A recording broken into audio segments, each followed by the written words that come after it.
देता है तो उस टिकट लेने वाले की जवाबदेही रहती है कि वो पार्टी के अधीन रहे।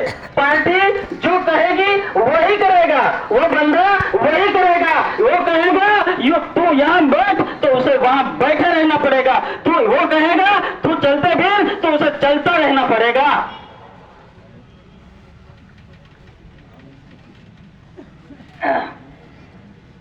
यानी कि वो हाई कमांड कहेगा वही उसे सुनना पड़ेगा।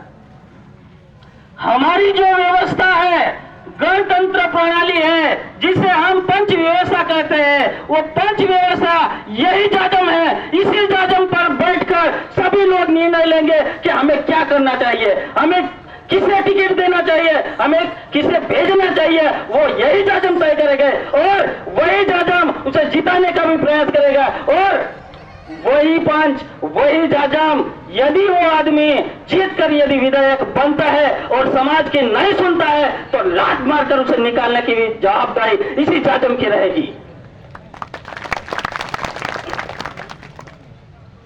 तो साथियों,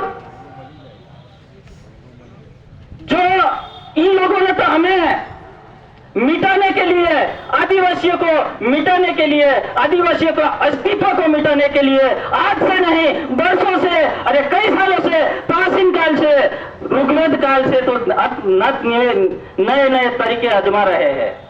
आदिवासी को खत्म करने के लिए, आदिवासी के अस्तित्व को खत्म करने के लिए ना जाने कौन कौन से शब्द प्रयोग किए। किसी ने राक्षस कहा, किसी ने दास कहा, किसी ने दस्यु कहा, किसी ने गिरिजन कहा, किसी ने वनवासी कहा। क्यों? संविधान सभा की डिबेट आप देखिए, जयपाल सिंह मुंडा 1947 में जब संविधान सभा की डिबेट हुई, उस डिबेट के अंदर जयपाल सिंह मुंडा ने एक आवाज उठाई थी आदिवासियों के लिए। तब जाके क्या हुआ था, किसी ने उस संविधान सभा में इस डिबेट के दौरान कहा था कि ये आपका आदिवासी शब्द तो अछूत जैसा लगता है, इसे बदल देना चाहिए। तब जाके जयपाल सिंह मुंडा ने आवाज उठाई थी और कहा था कि आदिवासी यानी हम भारत देश के इस धरती के वारिस है, मूल निवासी है, इस शब्द को संविधान में जगह मिलनी चाहिए।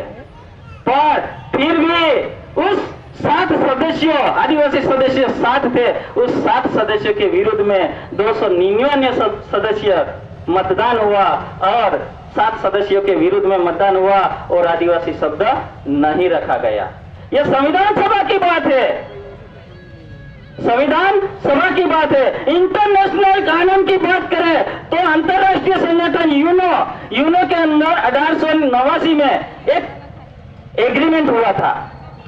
उस एग्रीमेंट के अंदर संयुक्त राष्ट्र संघ ने 46 मुद्दे का एक एग्रीमेंट तैयार किया और सभी देशों से सहमति ली गई। और उसमें भारत का प्रतिनिधिमंडल जब गया तो उन्होंने कहा कि भारत में कोई भी आदिवासी रहता नहीं है।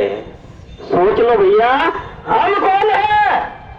हम कौन है? सोचो, हम कहां से आए? कहां से आए? ये सोचने वाली बात है।